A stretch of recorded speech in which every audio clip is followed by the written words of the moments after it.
नमस्कार बच्चों, green word publication में आप सभी लोगों का स्वागत है। 2024 के राजीव क्वेश्चन बैंक के महत्वपूर्ण प्रश्नों के साथ।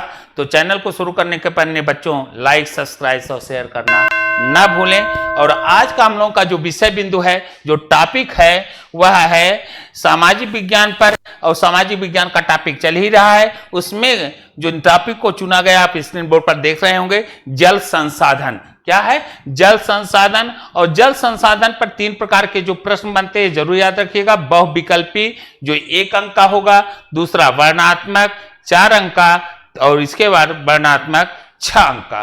तो यह हमारे क्वेश्चन बन रहे हैं। इन क्वेश्चनों को चलिए हम लोग जल संसाधन से कैसे कैसे प्रश्न आते हैं, और यह बिल्कुल बड़ी अच्छी ढंग से परिचर्चा की गई है राजीव क्वेश्चन बैंक 2024 में। और यहां हमारे द्वारा अति महत्वपूर्ण क्वेश्चनों की भी बहुत चर्चाएं जो चल रही हैं वह देखें, और यह सारे प्रश्न आपको यहां पर मिलेंगे। तो शुरू करें बच्चों, चलिए पहले क्वेश्चन पर हम लोग चलते हैं। निम्न में से जल संरक्षण का प्रमुख कारण है। जल के संरक्षण का प्रमुख कारण क्या है? क्यों जल को संरक्षण करना पड़ा? क्यों जल को बचाने का उपाय किया गया? इसका कारण क्या है? जल को क्यों बचाने का प्रयास किया जा रहा है? तो इसका कारण जल सीमित मात्रा में है। जल को जैसे हम लोग दुरुपयोग करते हैं, अगर ऐसे यही क्रम रहा, इस पर भी मनुष्य के द्वारा नहीं रोका गया, तो जल की मात्रा असीमित नहीं है बच्चों। जल की मात्रा क्या है? सीमित है। जैसे जब सीमित है तो उसे को असीमित बना के नहीं खर्च करना चाहिए, नहीं तो ये जब खत्म होगा तो निश्चित तौर पर मानव जीवन के लिए गंभीर संकट उत्पन्न होगा। तो पहला प्रश्न क्या है कि जल को संरक्षण का प्रमुख, जल का संरक्षण करने का प्रमुख कारण क्या है? तो बच्चों क्या है? जल सीमित मात्रा में है। कैसी है? सीमित मात्रा में है, और इन्हें निश्चित तौर से इन्हें संरक्षण करना चाहिए। देश के कुल विद्युत उत्पादन में, देश में जो विद्युत उत्पादन होता है उसमें जल विद्युत का योगदान कितने प्रतिशत है? भाई विद्युत का जो उत्पादन होता है उस विद्युत के उत्पादन में जल विद्युत का योगदान कितना है? तो जल विद्युत का योगदान कितना है बच्चों? 22%। कितना है? 22%। अगला प्रश्न है, पृथ्वी के धरातल का कितना प्रतिशत भाग जलावृत है? पृथ्वी का जो धरातल है, इस पूरे धरातल पर कितने प्रतिशत भाग पर जल पाए जाते हैं? जलावृत माने क्या है? कितने प्रतिशत पूरे जो पृथ्वी है इसमें जल का कितना एरिया है? तो पूरे पृथ्वी पर धरातल में जो कितना प्रतिशत भाग जल है? तो लगभग आधा, लगभग 3/4, लगभग 1/4। तो याद रखिएगा पूरे धरातल पर लगभग 3/4, कितने चौथाई? लगभग 3/4 भाग पर जलावृत हैं। कितने पर? 3/4 भाग पर बच्चों क्या है? जलों से घिरा हुआ है। देश में 11वीं सदी में बनाई गई सबसे बड़ी कृत्रिम झील निम्न में से कौन सी है? देश में 11वीं सदी में बनाई गई सबसे बड़ी मानव निर्मित, कृत्रिम माने क्या है? प्रकृति से नहीं बनी, मानव निर्मित झील कौन सी है? तो बच्चों कौन है? भोपाल झील। मानव निर्मित झील कौन सी है? भोपाल झील। सबसे बड़ी कृत्रिम झील, कृत्रिम माने जो मनुष्य के द्वारा बनाई गई झील है, वह झील कौन है? भोपाल झील। चले अगले प्रश्न पर। अगला प्रश्न देखा जाए, भारत को विश्व की कुल वर्षा का कितना प्रतिशत भाग प्राप्त होता है? विश्व में जितनी बरसातें होती हैं, वर्षा होता है, उन संपूर्ण वर्षा में कितना प्रतिशत भाग पूरे विश्व को, भारत को प्राप्त होता है? जितनी बरसात हो रही उसका कितना प्रतिशत भाग भारत को प्राप्त हो रहा पूरे विश्व के संदर्भ में, तो कितना हो रहा बच्चों? 4%। कितना? 4% भाग। कितना हो रहा है? 4% भाग पर हो रहा है। तो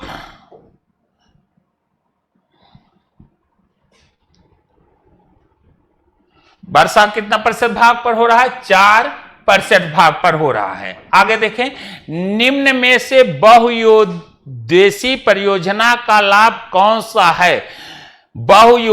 बहुउद्देशीय जो परियोजनाएं हो रही हैं इससे लाभ कौन कौन सा है? बहुउद्देशीय परियोजना का लाभ कौन कौन सा है? तो बहुउद्देशीय परियोजनाओं के ही परिणाम स्वरूप बच्चों नहरें निकालकर, बहुउद्देशीय परियोजनाओं का ही है। पंडित जवाहरलाल ने इसे मंदिर के रूप में विभूषित किया। बहुउद्देशीय परियोजनाएं भारत का मंदिर तक का डाला है। तो बहुउद्देशीय परियोजनाओं से नहरें निकाल करके भूमि सिंचित किया जाता होता ही है। इससे यह एक तो महत्वपूर्ण लाभ है। तो नहर जो निकाली गई है पृथ्वी को सिंचित करने के लिए बहुउद्देशीय परियोजना की ही देन है। जल विद्युत का निर्माण भी बहुउद्देशीय परियोजना की ही देन है। तीसरा, बाढ़ पर नियंत्रण। बाढ़ का एकाएक जना बहुउद्देशीय परियोजना के द्वारा इसे नियंत्रित करने का प्रयास किया। कहने का मतलब कि बहुउद्देशीय परियोजना से लाभ कौन से हैं? तो बच्चों ये भी लाभ है, ये भी लाभ है और ये भी, अर्थात उपर्युक्त में सभी लाभ हैं। कौन से लाभ हैं? सभी लाभ हैं। अब है, देश के किन 2 राज्यों में जल की कमी रहती है? हमारे यहां कौन से देश के इस भारत के अंतर्गत कौन से 2 राज्य हैं जहां बच्चों जल की कमी रहती है? तो जहां उड़ीसा, छत्तीसगढ़, बिल्कुल नहीं, बंगाल और झारखंड। आई बात राजस्थान और गुजरात। राजस्थान और गुजरात में यह 2 राज्य हैं जहां बच्चों जल की क्या रहती है? कमी होती है, कमी रहती है। बांस ड्रिप सिंचाई प्रणाली भारत के किस राज्य में? बांस ड्रिप सिंचाई आने दीजिए, लघु उत्तरी के अंतर्गत बहुत इसकी हम चर्चा पुनः करेंगे। तो बांस ड्रिप सिंचाई सिर्फ यहां 1 नंबर के प्रश्न है, यह ध्यान में रखते हुए कि बांस ड्रिप सिंचाई प्रणाली भारत के किस राज्य में है? तो यह कहां होता है? मेघालय में। कहां किया जाता है बच्चों? मेघालय में किया जाता है बांस ड्रिप सिंचाई, मेघालय के अंतर्गत। अगले प्रश्न को देखा जाए। अगला प्रश्न हमारा है, छत वर्षा जल संग्रह टांका विधि। छत वर्षा जल टांका विधि देश के किस राज्य से संबंधित है? तो यह राज्य है राजस्थान। कौन सा? छत वर्षा जल संग्रह और टांका विधि देश के किस राज्य से संबंधित है? किस राज्य से संबंधित है? राजस्थान से। अगले प्रश्न को देखें, 15, कर्नाटक राज्य का वह गांव कौन सा है जिसके ग्रामीणों ने घरेलू जल आवश्यकता को पूरा करने के लिए छत वर्षा जल संग्रह की व्यवस्था की है? देखिए, जल को संग्रहण करने की व्यवस्था भारत का कौन सा राज्य है? कर्नाटक। जहां कर्नाटक राज्य गांव का एक ऐसा क्षेत्र, ऐसा गांव जहां घरेलू जल की आवश्यकता को पूरा किससे कर रहे हैं? छत वर्षा जल से संग्रहण करने की व्यवस्था कर रहे हैं। वह गांव है गंडाथूर। कौन सा है? गंडाथूर। और कहां का है? कर्नाटक में। यहां बरसात होती है तो छतों पर को संग्रहित करके घरेलू कामों को पूरा करने के लिए इसी जल का प्रयोग करते हैं। अगला है, सलाल बांध किस नदी पर बना है? सलाल बांध किस नदी पर बना है? तो सलाल बांध बच्चों बना है चिनाब नदी पर। कहां बना है? चिनाब नदी पर सलाल बांध का निर्माण किया गया है। जल मंडल का कितना प्रतिशत भाग समुद्री जल के रूप में उपलब्ध है? जल मंडल का कितना प्रतिशत भाग समुद्री जल के रूप में विद्यमान है? तो कितना प्रतिशत? तो यह है प्रतिशत आपका 95, 96, 97, 98। तो यह आपका उत्तर क्या होगा बच्चों? 97.5% भाग पर समुद्री जल के रूप में विद्यमान है। जितना जल है पूरे जलमंडल में, उसमें 97.5% भाग समुद्री जल के रूप में विद्यमान है। अगला प्रश्न देखा जाए। अगला प्रश्न जो है आपका वर्णनात्मक क्वेश्चन 1 4 अंक का। कितना है? वर्णनात्मक क्वेश्चन 1 और है आपका कितना? 4 अंक का। तो पहला क्वेश्चन है कि जल संरक्षण के लिए अपनाए गए किन्हीं 6 उपायों का वर्णन कीजिए। कितने उपायों का? 6 उपाय। और किसके लिए? जल संरक्षण के लिए कौन कौन से 6 उपाय हैं जिनका उनका वर्णन आपको करना है। पहला, जल का विवेकपूर्ण उपयोग किया जाना चाहिए। जल को सोच समझकर या विवेकपूर्ण रूप से सही तरीके से उपयोग किया जाना चाहिए। यह आप पर निर्भर करता है, आपकी सोच पर निर्भर करता है कि जल की महत्ता को समझते हुए, आवश्यकता और महत्ता दोनों को समझते हुए इसका विवेकपूर्ण उपयोग किया जाना चाहिए। दूसरा, जल का उपयोग के दौरान जल के होने वाली बर्बादी को रोका जाए। उपयोग करते समय जल जो हमारे बर्बाद हो जाते, उपयोग हम नहीं कर पाते, उस बर्बादी को रोका जाए। तीसरा, बाढ़ सिंचाई के स्थान पर ड्रिप सिंचाई या स्प्रिंकलरों द्वारा सिंचाई विधि से जल की बर्बादी को रोकी जा सकेगी। बाढ़ सिंचाई के स्थान पर ड्रिप सिंचाई, स्प्रिंकलरों द्वारा सिंचाई के द्वारा जल की बर्बादी को रोका जा सकता। जिन पाइपलाइनों से जल आपूर्ति की जाती उनका नियमित रूप से रखरखाव, जहां से जिन पाइप से जल पहुंचा उसका नियमित रखरखाव किया जाना चाहिए, जिससे पाइप के फटने, जल की बर्बादी होने का खतरा न रहे। अक्सर देखा जाता है कि पाइप के छेद हैं, अनर्गल पानी बह रहे हैं, इसे रोके। कृषि में ऐसे बीजों की प्रजाति का उपयोग किया जाए जिनमें जल की कम मात्रा की आवश्यकता हो।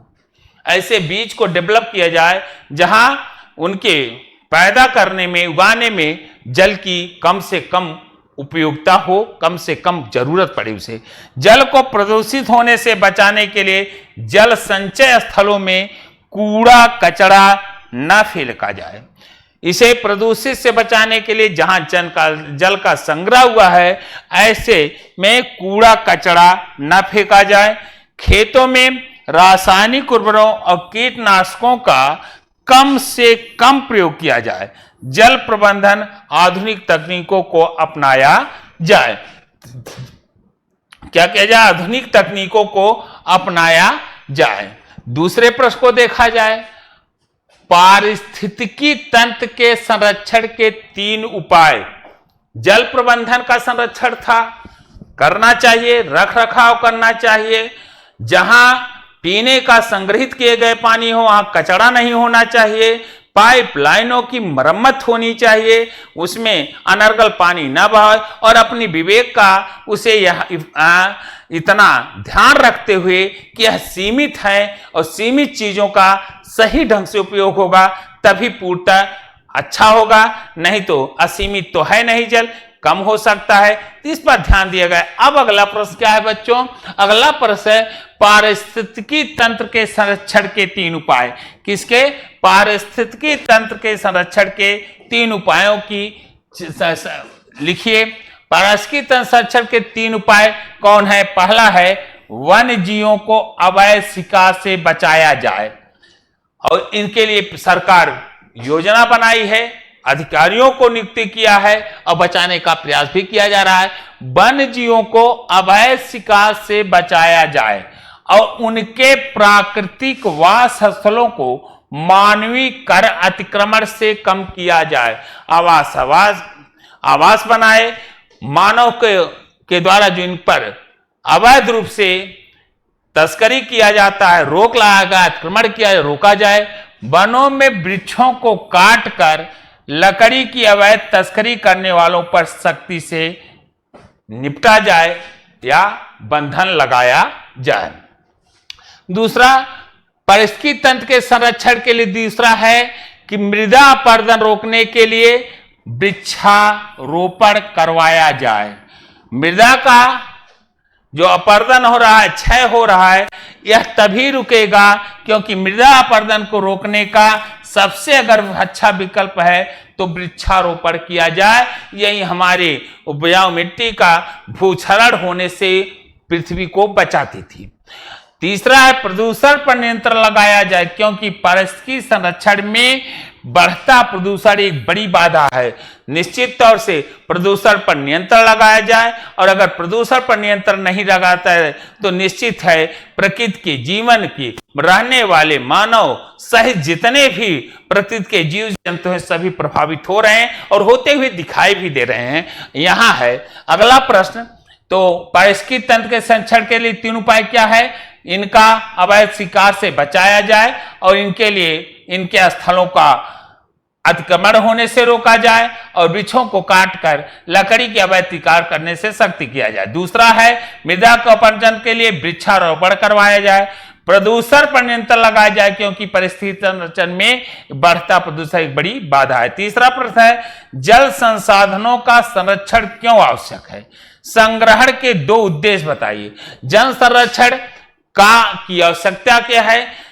जल ही जीवन है और जल जीवन है, लेकिन जल अपर्याप्त नहीं है। कहा जाए पर्याप्त है तो ऐसा नहीं, जल असीमित नहीं है बच्चों, सीमित है। और जल ही जीवन है, सीमित है, और अगर सीमित चीजों को बचाकर नहीं करेंगे तो एक दिन प्रदूषित हो जाएगा तो मानव जीवन खतरे में पड़ जाएगा। जरा क्वेश्चन को देखो, जल संसाधनों का संरक्षण क्यों आवश्यक है?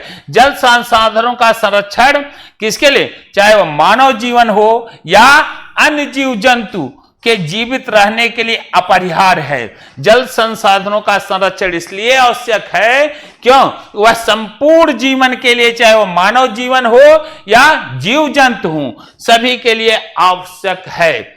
जल संरक्षण करके प्राकृतिक परितंत्र को निम्नकरण से बचाया जा सकता है।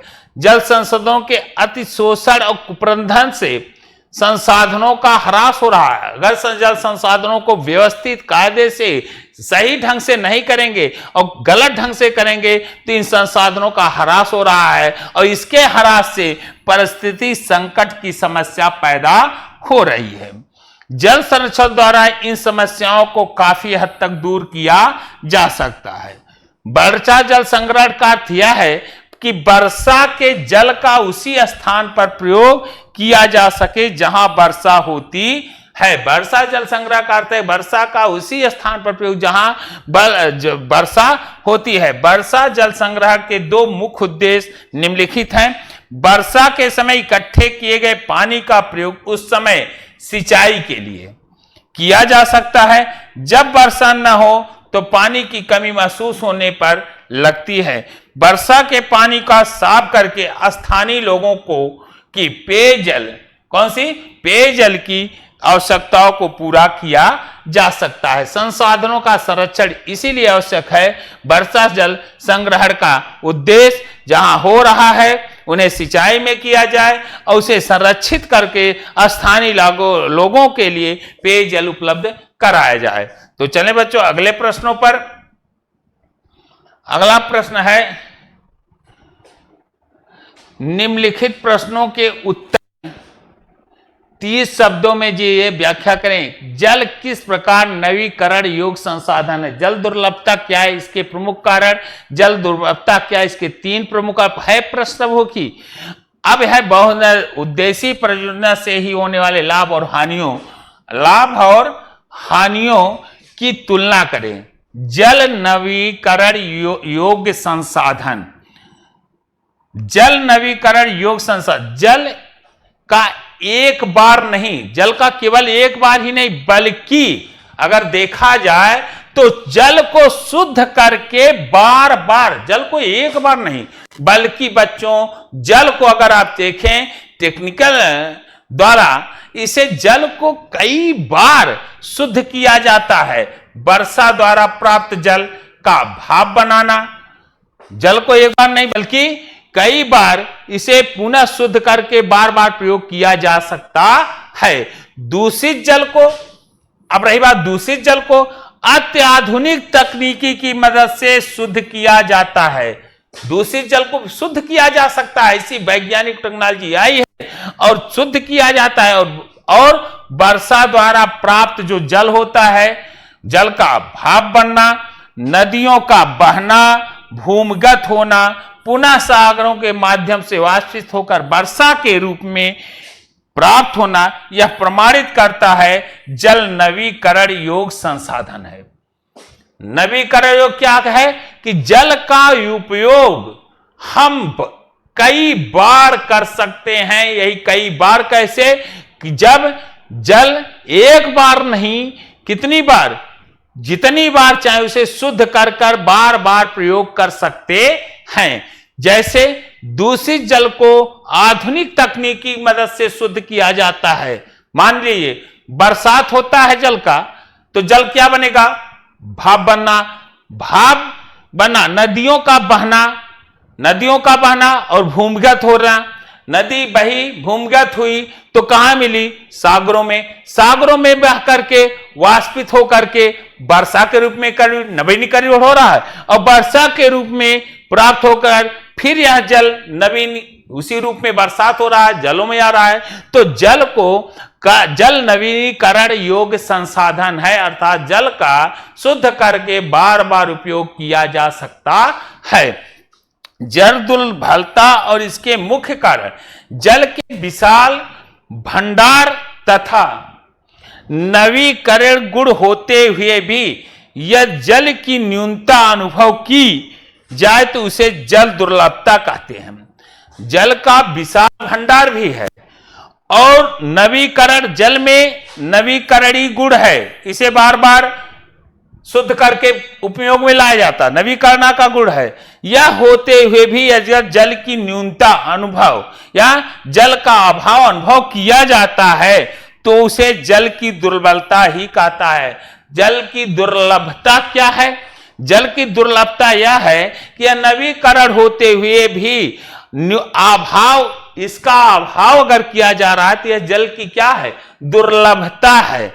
विभिन्न क्षेत्रों में जल की कमी के लिए निम्न कारण उत्तरदायी हैं। इसके लिए निम्नवत कारण उत्तरदायी हैं। जरा देखें कौन से कारण इसके लिए उत्तरदायी हैं जो हमारे जल को दूषित करते हैं। इसके लिए कौन कौन से कारण? औद्योगिकरण, इसका सबसे प्रमुख कारण क्या है?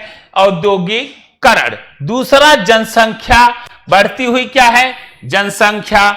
जल का असमान वितरण है, कहीं ज्यादा कहीं कम, और निजी कुएं, नलकूप।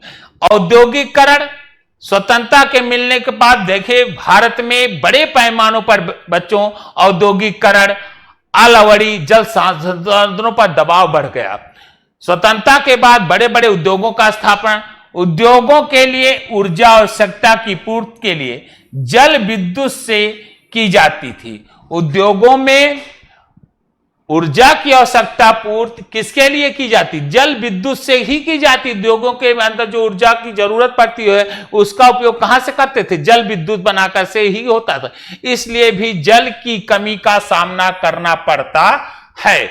हमारे विद्युत के उत्पादन में जल की जो उपयोगिता, जल ने जो कार्य किया है, इसलिए जल की कमी का सामना करना पड़ता है। और दूसरा है जनसंख्या, और जनसंख्या के लिए पेयजल की आपूर्ति के साथ साथ अन्न उत्पादन। केवल जनसंख्या पेयजल नहीं है, बल्कि पेयजल की आपूर्ति के साथ साथ अन्न के उत्पादन के लिए भी जल की आवश्यकता है। पेयजल तो है ही है, लेकिन पेयजल से ही थोड़ी काम बनेगा। अन्न का उत्पादन, अन्न के उत्पादन में भी जल की आवश्यकता है। अतः अनाज का उत्पादन बढ़ाने के लिए जल संसाधनों का अधिक शोषण करके सिंचित क्षेत्रों को बढ़ा दिया जाता है।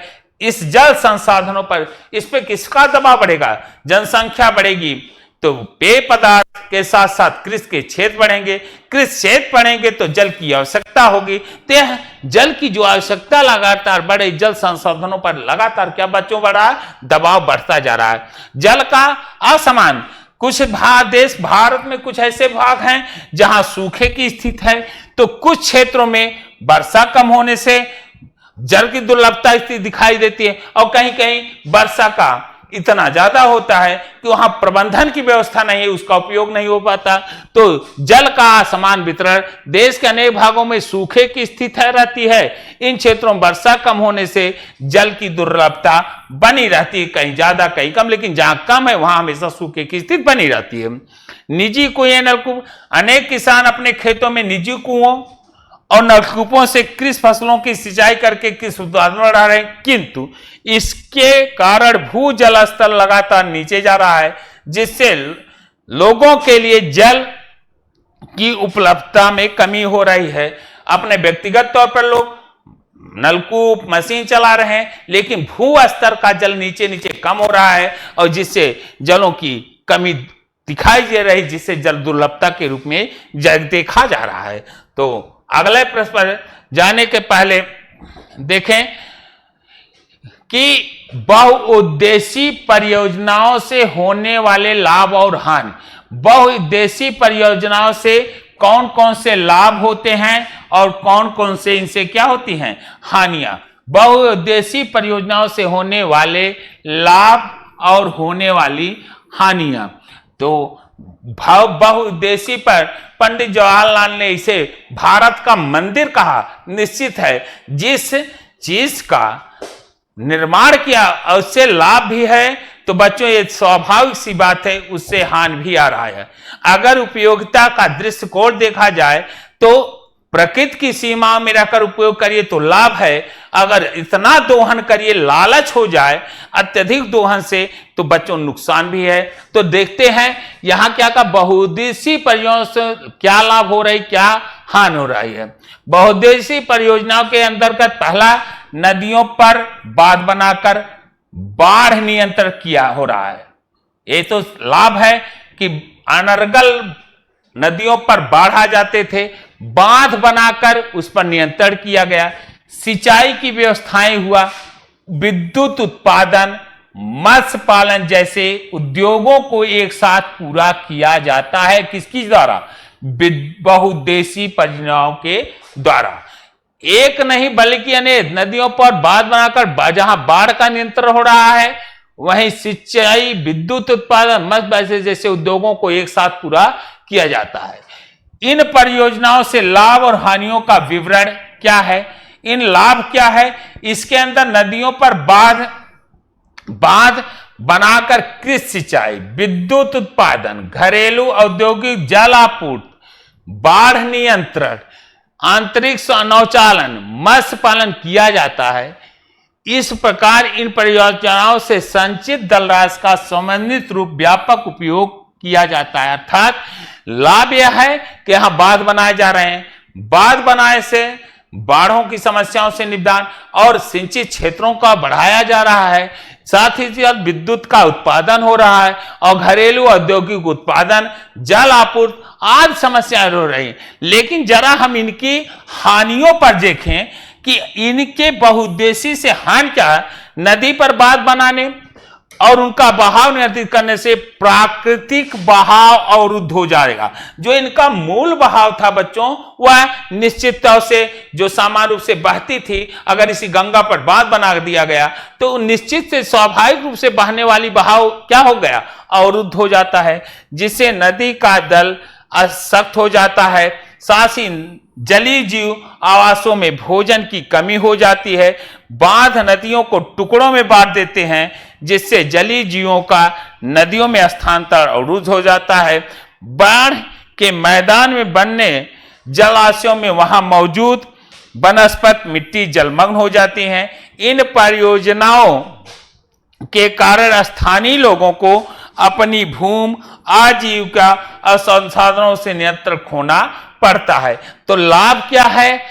उपयोग करके यहां हम लाभ रहे हैं, लेकिन हानि भी है कि जब इनका बहाव रुकेगा तो इनमें रहने वाले जीवों पर निश्चित है उनके भोजनों पर उनका एक स्थान से स्थानांतरण होने की गतिविधियों में रुकावट आएगी और ये टुकड़ों में बढ़ जाएंगे। जलीय जीवों का स्थानांतरण अवरुद्ध हो जाएगा, जलाशयों में मौजूदा वनस्पति जलमग्न हो जाती। तो जहां हानि है वहीं लाभ। तो बहुउद्देशीय परियोजनाओं से लाभ और हानि, तो लाभ में देखा गया है इनसे क्या लाभ है और हानियों में निश्चित तौर से हानि भी दिखाई देता है कि क्योंकि मूल जो आवश्यकता, मूल जो प्रकृति के द्वारा बह रहा था उस पर मानव कृतियों के द्वारा रोका गया, तो निश्चित है प्रकृति के जीव जंतु उससे प्रभावित होंगे। अगला है कुशल जल प्रबंधन के लिए क्या आवश्यक है। वर्षा जल संग्रहण और छत वर्षा जल संग्रहण को स्पष्ट कीजिए। कुशल जल प्रबंधन के लिए क्या आवश्यक है। पहला प्रश्न है कुशल जल प्रबंधन में कौन कौन सी बातों पर ध्यान देना होगा, क्या देना आवश्यक है, कैसे हम अपने जल का सही ढंग से प्रयोग करें। पहला है कि भूमिगत जल स्रोत को सूखने से बचाएं। भूमिगत पृथ्वी के नीचे के जलों को सूखने से हमें क्या होना होगा, बचाना चाहिए। जलाशयों को प्रदूषण रहित होना चाहिए। जलाशय जो हो प्रदूषण रहित हो, वहां कचड़े कीड़े कपड़े न डालें। विभिन्न क्षेत्रों के लिए कुशल जल प्रबंधन स्वीकार किया जाए। अनेक क्षेत्रों में इस कुशल जल प्रबंधन के लिए जिम्मेदार बने। जल संरक्षण इसके कुशल प्रबंधन के लिए लोगों में जागरूकता लाए। जन जागरूकता जल के संदर्भ में लोगों को बताए कि भैया यह सीमित है, असीमित नहीं है, इसका अपने विवेक से सही ढंग से इस्तेमाल करिए। यहां जल प्रबंधन में सभी लोगों को सम्मिलित किया जाए। उपचारित जल बागवानी, वाहन धोना, शौचालय आदि के लिए उपयोग में नहीं लाना चाहिए। सभी नलकूप जिसमें जल प्राप्त किया जाता हो की मात्रा निर्धारित हो। वर्षा जल संग्रह करना एक तकनीक है, इसके अंतर्गत कृत्रिम भंडार को बढ़ाया जाए, बल संग्रह को संग्रहित किया जाए, इसके भंडार को बढ़ाया जाए और बनाकर वर्षा जल का संग्रह किया जाए। इस प्रक्रिया में भूमिगत जल का स्तर बढ़ेगा। वर्षा जल संग्रहण तालाब, जलाशय, कुएं, बांध बनाकर किया जाता है। वर्षा जल संग्रह का इसका निम्न रूप से उपयोग किया जाए।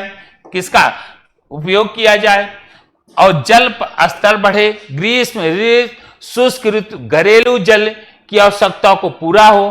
प्रदूषण रोकना, जल की बढ़ती मांग को पूरा करना, बाढ़ को रोकना आदि। वर्षा जल संग्रह की विधियां क्या हैं। वर्षा जल संग्रह की बच्चों विधियां क्या है, वर्षा के जल को कैसे रोका जाए, तो रोकने की विधियां क्या हैं। तो देखिए रोकने की जो विधियां हैं, पहला वर्षा जल के रोकने की विधियां क्या हैं। बांध का बनाना, छत के वर्षा जल को इकट्ठा करना, कुओं का भरना, तालाब बनाना, सोखने के गड्ढे बनाना आदि वर्षा जल के संग्रहण करने की यह क्या है, विधियां हैं। छत वर्षा जल संग्रह एक साधारण और सस्ती तकनीक है जो छत के वर्षा जल संग्रहण में प्रयुक्त होती है। इसे निम्न रूप से इसे में शामिल है। छत की जो प्रक्रिया है बिल्कुल सरल है। इसमें छत का वर्षा जल भूमिगत टैंक में एकत्रित करना, जो छत का पानी है उसको भूमिगत टैंक में क्या किया जाए, एकत्रित किया जाए। कुएं, खाई और जलाशय बनाना, जल को सोखने के लिए गड्ढे बनाना आदि ऐसे उपाय करने चाहिए। और दूसरा प्रश्न यहां है शंका कि राजस्थान में जल अभाव की समस्या से निपटने के लिए विभिन्न तरीकों पर विचार कीजिए। किस पर, राजस्थान में जल अभाव की समस्या से निपटने के लिए विभिन्न तरीके। राजस्थान में जल के दुष्प्रभाव को कम करने के लिए कौन तरीके। पहला तरीका है कि राजस्थान के कुछ क्षेत्र विशेष करके अगर देखा जाए तो बीकानेर, बाड़मेर और फलोदी में के क्षेत्रों में सभी घरों में जमीन के नीचे पानी को तालाबों या टाका में संग्रहित करके रखा जाता है। कहां पर, राजस्थान के कुछ क्षेत्र विशेष, कहां, बीकानेर, बाड़मेर, फलोदी सभी जमीनों के नीचे पानी के तालाबों या टांकों में संग्रहित करके रखा जाता है। नीचे कई बार तो यह टांका इतना बड़ा होता है जितना कि घर का एक कमरा। तो ऐसी जगहों पर पानी को इकट्ठा करते हैं, टैंक बना करके घर के अंदर ही लोग प्रयोग करते हैं। अनेक हवेलियों में छोटे छोटे कुएं के घर एक कोने में बनाए जाते हैं। बहुत बड़ी बड़ी हवेली में तो भी होता है कुएं पानियों को संग्रहित करने के लिए। बड़े बड़े मकानों के अंदर कुएं के घर एक कोने में बनाए जाते थे। आजकल शहरों में जिन क्षेत्रों में भूमिगत जल स्तर बहुत ज्यादा नीचा नहीं है, वहां बोरिंग करके ट्यूबवेल लगाकर नलों द्वारा छोटे छोटे कस्बों उपनगरों में जल आपूर्ति घरों में की जाती है। जहां पर जिन जमीनों पर जल स्तर काफी नीचे नहीं है, बहुत नीचे नहीं, वहां ट्यूबवेल मशीनें आदि लगा करके कस्बों उपनगरों आदि जल की आपूर्ति की जाती है। तीसरा, राजस्थान नहर, इंदिरा गांधी नहर कुछ क्षेत्रों में सिंचाई और जल आपूर्ति के लिए बनाई गई। वर्षा के दिनों पर छत वर्षा जल संग्रह के लिए साधारण विधियां अपनाई जाती हैं। छत वर्षा पे वही कहा गया, छत के बरसात में जो पानी आता है उसके टैंकों में रख करके साधारण विधियों से संग्रहित करके पानी को कालांतर में पिया जाता है। वर्षा रूपी जलों को संग्रहित करके उसे पीने के लिए बनाया जाता है। और राजस्थान में के कुछ ऐसे कृषि क्षेत्र और गैर कृषि क्षेत्र हैं। कैसे? ऐसे कुछ कृषि और गैर कृषि जिन्हें धीरे धीरे वर्षा पर आधारित फसलों को उगाने के लिए कृषि योग्य क्षेत्र में बदल दिया है। राजस्थान में खादिन जो जैसलमेर में है और कुछ क्षेत्र जैसे अलवर, भरतपुर, उदयपुर, जोहड़ और झीलें बनाई गई हैं। इसके लिए पानी को संग्रहित करने के लिए झीलें बनाई गई हैं। अगला है कि बहुउद्देशीय परियोजनाएं किस प्रकार देश को आत्मनिर्भर बनाने तथा लोगों को जीवन स्तर सुधारने में सहायक हैं। किन्हीं 5 बिंदुओं की व्याख्या कीजिए। तो बहुउद्देशीय परियोजनाओं पर हम लोग पर्चा बच्चों कर चुके, फिर भी इसे हमें दीर्घ उत्तरीय वर्णनात्मक नंबर 2 में है। तो देश को आत्मनिर्भर बनाने में बहुउद्देशीय परियोजनाओं का बहुत महत्वपूर्ण योगदान है। इसमें जैसे देखा जाए, इन परियोजनाओं से कृषि को ऊर्जा मिलने से कृषि का मशीनीकरण, जब कृषि को ऊर्जा मिली तो मशीनीकरण संभव हुआ और मशीनीकरण आने से कृषि के उत्पादन में बच्चों क्या हुआ? वृद्धि हुई। क्यों वृद्धि हुई? बहुउद्देशीय परियोजनाओं को जो कृषि में ऊर्जा मिला, ऊर्जा अगर उसे मिला है तो इसकी देन बहुउद्देशीय की है। और ऊर्जा बढ़ने से मशीनीकरण संभव हुआ। मशीनीकरण होने से कृषि के उत्पादन में दुगना वृद्धि हुआ। उद्योगों को ऊर्जा इन योजनाओं से मिलती है जिससे देश में औद्योगिक उत्पादन बढ़ रहा है। हम अधिकांश औद्योगिक माल में आत्मनिर्भर ही नहीं हुए हैं बल्कि अतिरिक्त औद्योगिक उत्पादन का निर्यात भी करने लगे हैं। यह बहुउद्देशीय परियोजना की ही देन है कि ऐसे औद्योगिक कुछ क्षेत्रों में हम पूरी तरह से निर्भर ही नहीं हुए हैं बल्कि आज हम उनका निर्यात कर रहे हैं। उससे हम विदेशी मुद्रा भी कमा रहे हैं। और खेतों पर अगर देखा जाए, इसी बहुउद्देशीय की वजह से खेतों को निर्बाध गति से जल की आपूर्ति होती है जिससे समय पर फसलों की सिंचाई हो रही, कृषि उत्पादन बढ़ता है तथा खाद्यान्नों की पर्याप्त होने से खाद्यान्नों के मामले में देश आत्मनिर्भर हो गया है। देश में क्या हो गया? आत्मनिर्भर होता है। अर्थात हम जो भी विकास कार्य हो वह बहुउद्देशीय योजनाओं का महत्वपूर्ण बच्चों क्या है? योगदान है। लोगों के जीवन स्तर को उठाने में बहुउद्देशीय परियोजनाओं का योगदान। औद्योगिक उत्पादन बढ़ने से श्रमिकों के लिए रोजगार के अवसर मिले। क्या मिले? श्रमिकों को क्या मिले?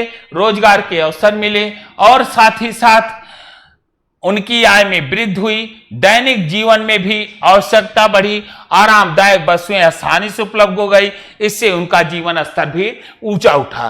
तो औद्योगिक उत्पादन बढ़ेगा, कृषि उत्पादन बढ़ने से किसानों की आय में वृद्धि हुई और वे अधिक कमाते हैं, दैनिक जीवन अधिक सुविधाएं प्रदान करती है तथा जीवन को सुखद बनाते हैं।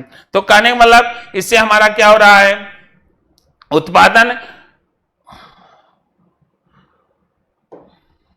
उत्पादन लगातार बहुत सुखद बन रहा है। अगला प्रश्न हमारा है प्रश्न नंबर 5, बहुउद्देशीय परियोजनाओं से होने वाले लाभ बताइए। तो आजादी से पहले सिंचाई के लिए जो योजनाएं बनाई जाती थी उनका एकमात्र उद्देश्य जल सिंचाई हेतु खेतों तक पहुंचाना, अतः योजनाओं का लाभ सीमित था। स्वतंत्रता के पहले अगर देखें तो योजनाओं का लाभ क्या था बच्चों, सीमित था, लेकिन आजादी के बाद बहुउद्देशीय परियोजनाओं के आने से इनका उद्देश्य क्या हो गया, बहुत व्यापक हो गया। इसलिए इन परियोजनाओं से होने वाले प्रमुख लाभ इस प्रकार हैं। तो कौन कौन से लाभ हैं जरा देखें, इनसे होने वाले अनेक लाभ हैं। पहला, बहुउद्देशीय परियोजनाएं एक ही समय में अनेक प्रयोजनों की सिद्धि करती है। जल विद्युत के अतिरिक्त सिंचाई के लिए सुविधाएं जैसा नौका परिवहन, अनुकूल परिस्थितियां, मत्स्य पालन, यह बहुउद्देशीय की ही योजना है और इसी की योजना से वनारोपण, जल का उपयोग किया जाता है। अगर देखा जाए तो नहरों द्वारा नौका परिवहन में सहायता मिलती है। इतना ही नहीं, बहुउद्देशीय परियोजनाओं की ही सहायता से देखा जाए तो राजस्थान में नहर सतलज नदी का पानी सिंचाई के लिए उपयोग में लाया जाता है और बहुउद्देशीय परियोजनाओं की सहायता मिली तो दामोदर नदी को पहले बंगाल का शोक कहा जाता था, लेकिन आज इस नदी की बाढ़ पश्चिम बंगाल के लोगों के लिए दुख का कारण बनती थी, किंतु आज दामोदर परियोजना के निर्माण के बाद बाढ़ पर नियंत्रण पा लिया गया। नहीं तो यही दामोदर या बंगाल का शोक अगर देखिए कहा जाता था, लेकिन आज दामोदर परियोजना पर के निर्माण से बच्चों बाढ़ पर पूरी तरह से नियंत्रण पा लिया गया। ये परियोजना जल विद्युत विकास में अनेक प्रकार सहायक हुई, जैसे वर्षा के दिनों बड़ी मात्रा में पानी एकत्र कर लेती हैं, पूरे वर्ष विद्युत प्राप्त होती है और कई बार ऊंचाई से गिर करके जल विद्युत पैदा करती है। जल से प्राप्त की जाने वाली विद्युत प्रदूषण रहित होती है। तो कहने का मतलब बहुउद्देशीय परियोजनाओं से बहुत ही काफी देश का विकास हुआ और इस विकास के साथ साथ जब विकास की बात आती है तो प्रकृति पर अगर हम कुछ विकास के लिए योजनाएं, तो निश्चित तौर से यह जरूरी है कि विकास का मॉडल हो, लेकिन प्रकृति की व्यवस्थाओं को ध्यान में रखते हुए प्रकृति भी हमारी सुरक्षित रहे, इस पर भी हमें ध्यान देना होगा। तो खैर बच्चों, इसी के साथ क्लास को समाप्त करते हैं। अगर अब तक अपने चैनल को लाइक, सब्सक्राइब, शेयर नहीं किए हैं तो इसे करना न भूलें। तो क्लास को समाप्त करते हैं। जय हिंद।